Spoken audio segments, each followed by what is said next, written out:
Hello one and all, it seems like it's been forever since we've done a review video, so gather around and bear witness to one of those classic AAA cock-ups that come around every once in a while. A game revolving around a tiresome gameplay loop, a game that focuses on building nothing rather than driving its story, a game that houses one lone plot twist and the intrepid failure to prequelize. Today we're going to have some fun bringing Gears Tactics down a peg. Now, like a whole bunch of people I'm sure exist, I totally forgot this game existed before learning about the Gears 5 DLC, which was a bunch of fun. By the way, check the video we did on it. It was a bit of an odd duck, released almost immediately after Gears 5 came out, since the Coalition was deciding to bring their own Halo Wars onto the market for some reason. You know that old spin-off idea that these shooters come around with, a puddle-deep RTS game threaded around finding cover and clearing goons to get boxes of stuff,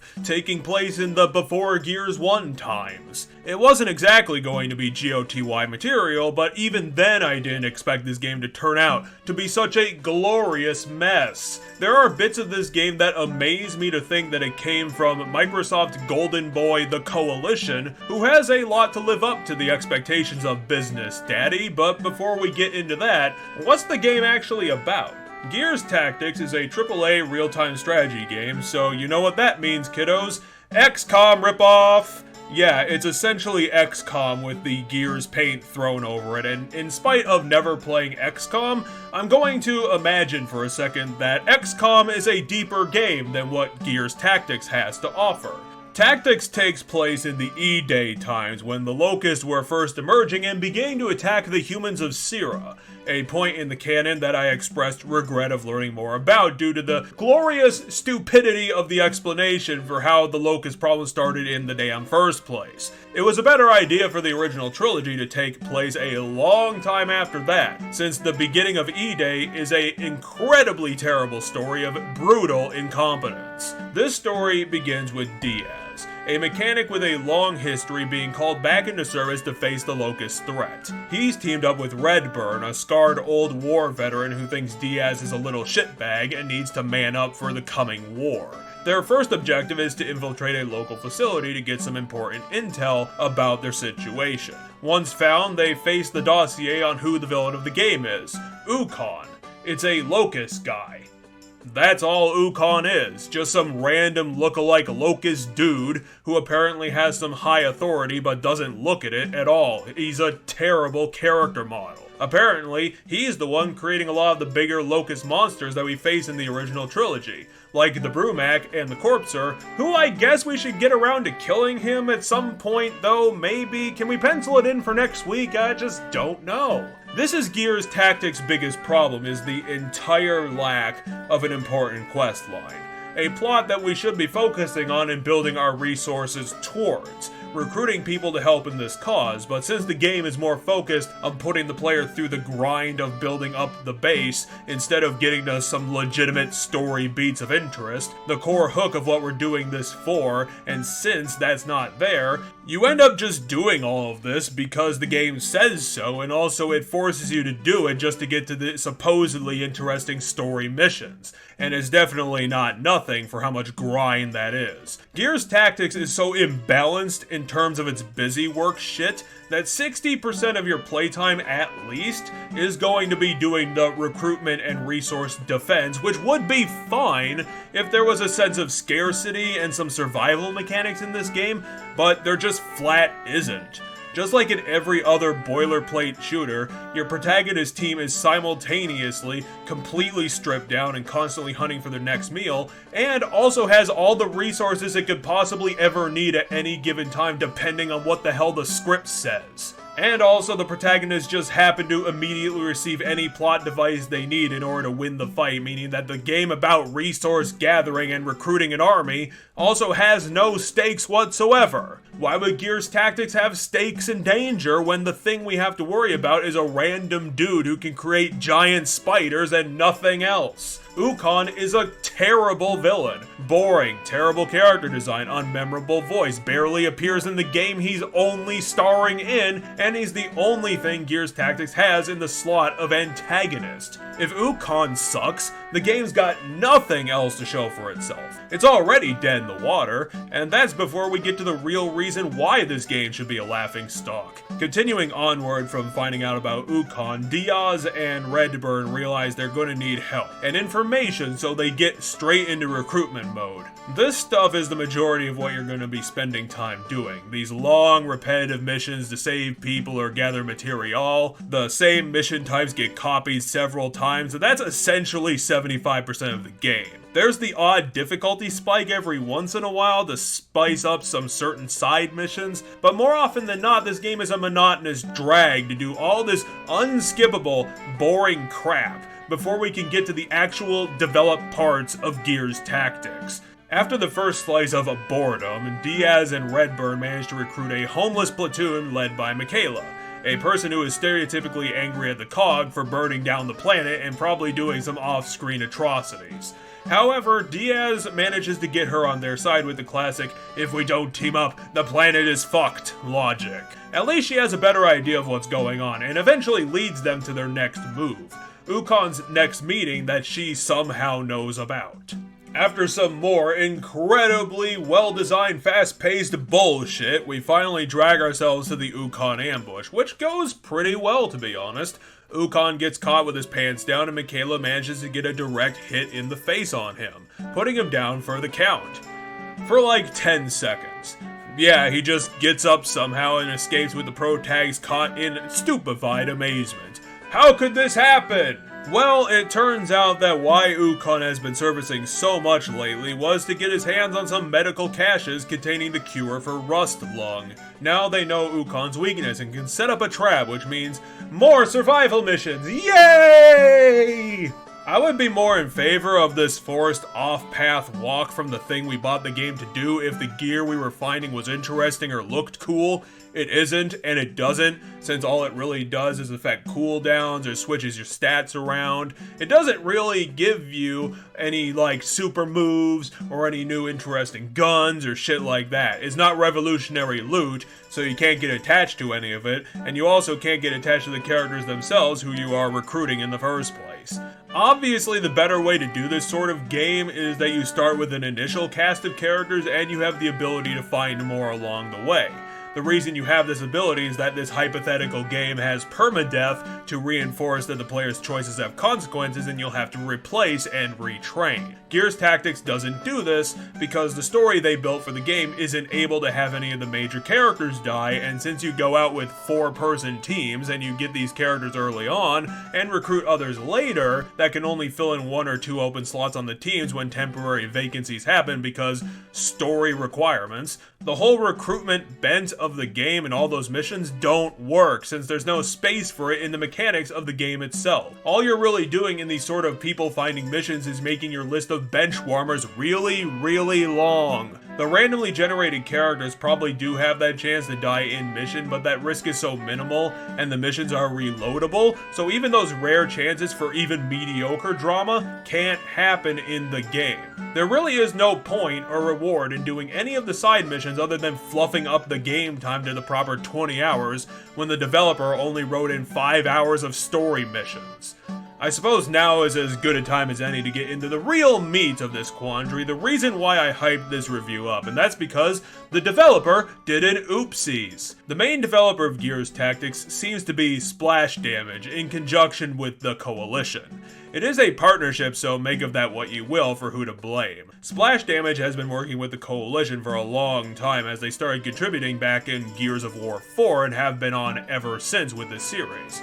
Before that, they worked on notable games such as contributing to Batman Arkham Origins and most notably developing the infamous game Brink from ages ago, which we'll get into in a bit. Before we get into this, I do want to note that I did play Gears Tactics on the good old Xbone, so I'm not exactly sure if this will be the case for the PC crowd, but considering the PC crowd can, let's say, improve Bethesda's games to a comfortable standard of play, I'm going to press X to doubt.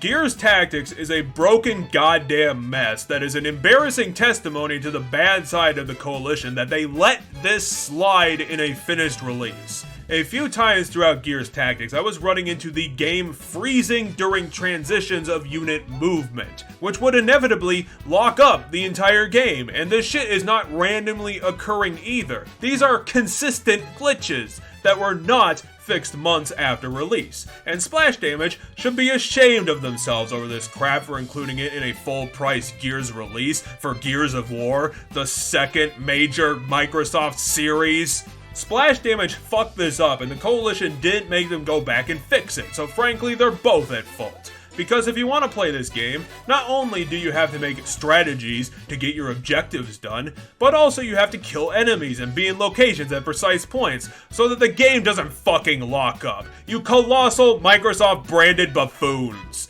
Like, I feel I have to seriously point this out in bold in my script. This is not a one-off. This isn't just me rubbing up against some obscure geometry to freak the game out. My X-Bone was not covered in glue to make this happen. This glitching bullshit, which locked up Gears Tactics in multiple missions, is happening all over the place, and the glitches are consistent, which is even more screwed up. That not only is this happening in multiple places, but I can run into this at multiple times trying to brute force my way through it. I can laugh at glitches. Hell, my entire Mass Effect playthrough on this channel is essentially a laundry list of me corpsing over the 360's inability to render the sci-fi brilliance. But at least that shit doesn't prevent me from playing the game, and especially it doesn't force me to replay the side quests that you are forced to do to make progression, which is where the shittiness of this game reaches comical absurdity. I am honestly having trouble voicing how dumbfounding it is that a game on this caliber is fucking up this badly. The glitch happens when a unit moves in a fog of war, which is the only thing that the game does. How the fuck do you have one job to do, Splash Damage? Make an RTS work like an RTS for movement, and you can't even do that right. There's not a ton of missions in this game. How did you not spot check a game that has like 40 missions in it tops? Is your Microsoft branded QA department somehow just one guy who only works half days? No, of course not. You either didn't do the proper QA or you didn't listen to them. This game is fucked in multiple ways, and someone needed to be reprimanded for putting this crap in the finished release. Fuck. There's still some game to get through, unfortunately. What's next after the bullshit quests? Alright, the one interesting thing the game did with its typical Gears characters, who are all the same person in different costumes. Okay, so the gang sets up their trap to lure Ukon out with a cache of his medicine. And surprisingly, it works. The game's over, right? We got him. Well, no, something dumb has to happen, so something dumb happens. As they're about to properly detain Ukon, Redburn straight up clocks Diaz in order to steal Ukon and escaped, only to be stopped immediately by proper badass Michaela, and this argument they're having was the perfect cover for Ukon to escape a minute later, leaving the pair alone with an arrested Redburn. Why is Redburn turning traitor if I cared for even 3 seconds, but I guess we'll play along and hope that a thing happens from this. Redburn's plan, which he relents in revealing after a staggering 24 hours in a cage. Redburn, early on in his career, was in charge of securing some science for the government, and through his tenure there, started seeing that the science was beginning to turn into bad science. The kind of inject and torture people with a rare disease kind of science. The kind of biological weapon science that gamers are known for science. That didn't end well, and it turns out that this front of the COG's workforce eventually resulted in the creation of the Locust Army, thoroughly proving that the Coalition should never, ever talk about the pre-E-Day part of their canon, because that part of this story somehow makes the Umbrella Corporation look like respected members of the science field. Yes, the COG's evil dumbass division somehow managed to create the Locust Menace out of their needs to have biological super soldier weapon thingies, and Redburn turned on Diaz because he wanted to capture Ukon as proof to the whole COG world that the COG is actually evil.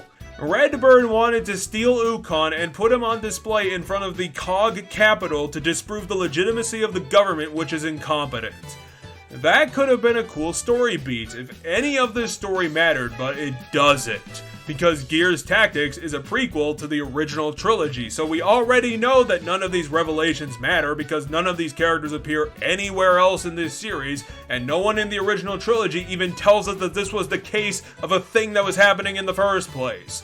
When you're doing a prequel, you have to make the story of the prequel in of itself interesting, since you can't retcon the future that's already written. So this sort of narrative in Gears Tactics also doesn't work, because it's trying to tie itself to a timeline that doesn't exist.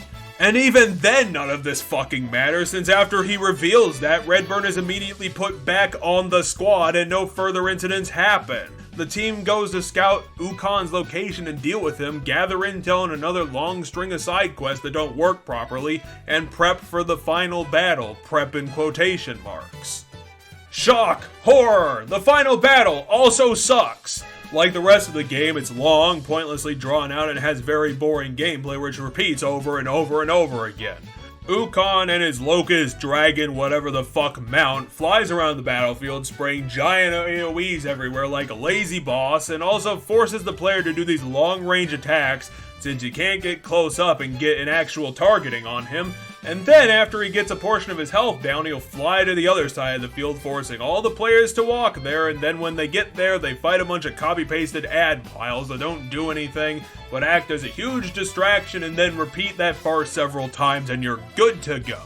You finally defeated Gears Tactics, a game about an insignificant story that doesn't add anything important to the canon and isn't even an interesting story in of itself. The main characters have 1 point on their backstory bullet list, and the rest is filled in with the typical character traits of the Gears characters that came before them. Diaz, Redburn, and Michaela are interchangeable with the cast of the second trilogy pretty much verbatim. They talk and act exactly the same, are supposedly in constant need of supplies, while being fully armed to the teeth at all times, ruining the survival mechanics of the game splash damage is ripping off by not having any legitimate permadeath. This game, where 70% of your time will be spent in repeated boring trudges to collect the thing, save the person, or defend the place, all of it to rescue loot, which doesn't look cool or do anything new or interesting, to save people who will sit on the bench for the entire game since you'll be pushing your first recruits through the entire campaign, and to top it all off is so incompetently developed that on Xbone the missions broke multiple times because the game locked up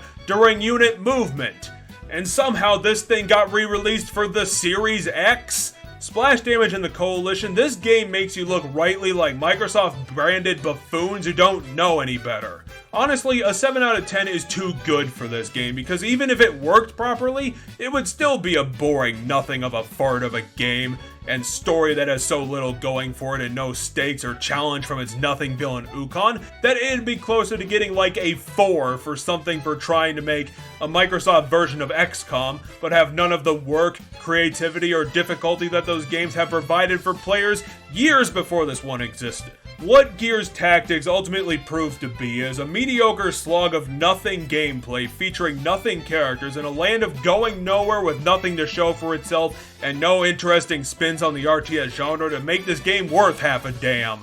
Also, it's inconceivably broken, somehow made by professionals, who some of us brought 2011's broken as balls Brink. Kinda surprising that Microsoft brought them under the umbrella, since apparently time has not made you guys better or improved your station.